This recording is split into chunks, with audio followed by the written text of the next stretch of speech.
Hello everybody, it's Cora. Welcome back to my channel. This video is brought to you by my unhinged shopping addiction and my susceptibility to Instagram ads. I mostly joke, but I am going through my wardrobe right now and refreshing it for spring, summer, and trying to introduce some new flowy feminine pieces. I'm excited for today's video because I'm doing a clothing haul of a brand I've never ordered from before called Tuckernuck. I'm going to review them on their quality, their fit. I'm also going to dive into the pricing on this brand and whether or not I think it was worth it. It's also worth noting that Tuckernuck is a clothing website that hosts a bunch of other brands as well, but then they do also have their own specific Tuckernuck brand of clothing, and I have specifically ordered just the Tuckernuck brand of clothing for this review haul today. Okay, enough preamble, let's get into this haul. So this is the first item I bought. This was this slate blue Chloe dress and it was $298.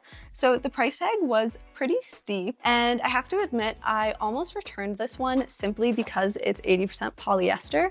Now, what stopped me from returning this one was the fit. It fit spectacularly. When I put this on, it not only cinched my waist perfectly with this belt, but I also loved where it hit on my legs. I thought it was really cute that the underarms actually had this little V cut, so you don't get warm, you don't get sweaty, and you don't feel constricted. And it's also worth mentioning that the construction on this is very good. These buttons, I feel like, could withstand the full weight of somebody pulling on them. Like, they're very tightly woven into the fabric. So this dress is going to be kept. The second item I bought was this forest green belted Sarah dress. I would say for this one, for the $298 that it cost, I find the quality to be what I expected, but the material is a little subpar. It is 100% polyester, and it feels like this crepe material that I think would snag pretty easily on anything sharp or pointy, you know, general things, and I don't love that. That being said though, it's well constructed. All the seams are very clean. There's no flyaways. Now, on top of that, I also didn't love the fit of this dress. I felt like it made me very top heavy. So while the belt was quite flattering, the way that it cinched and you could tie it as tight as you want, A, there's no belt loops to hold it where you've tied it, and then B, the way that the fabric bunches above and below the cinch is not the most flattering if you have a larger bust. So for all of those reasons, this one's gonna go back to where it came from. The third item I bought was this Palladian check Eyla skirt, and this was $228.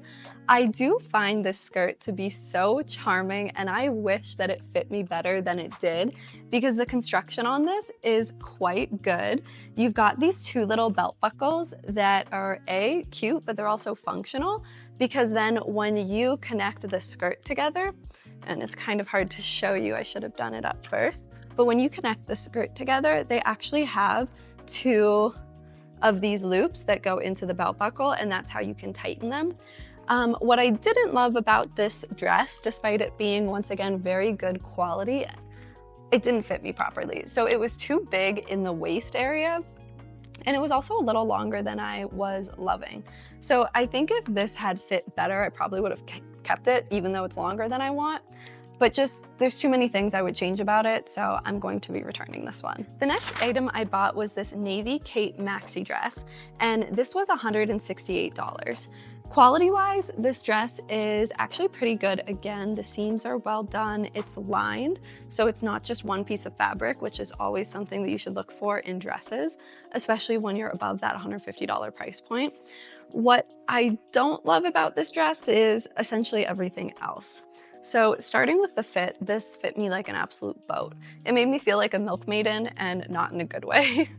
In addition to that, I thought the buttons felt a little bit cheap. They are purely plastic, and they're very light plastic. So while they are well attached, I do think they could have spent a little bit more on the hardware for this price point. So regardless, because of just the sheer size of this dress on me, despite being an extra small, this one's getting returned. Now, item number 5 is the stone belted Anita dress, and it was $298. Unfortunately, there's no try on or review haul for this specific item because it never showed up. The company had sent out the packages in 2 different shipments, one with all of the items I tried on, and then a second one with this one dress that arrived a couple days later. And unfortunately, it never actually arrived at my doorstep. So I'm going to have to pick a fight with UPS over this one. So that was my haul for today. My overall thoughts on the brand are that the quality is quite good. I have no complaints overall in terms of the stitching and the construction of the pieces. is. What I do have complaints about are the sizing. I ordered the smallest size in every piece that I ordered, and that was either an extra small or an extra small, and I found the sizing to be ridiculously variable between those pieces. So that would be my only complaint truly about this brand. I do not hold them responsible for UPS stealing a package. That's okay. I'll deal with that.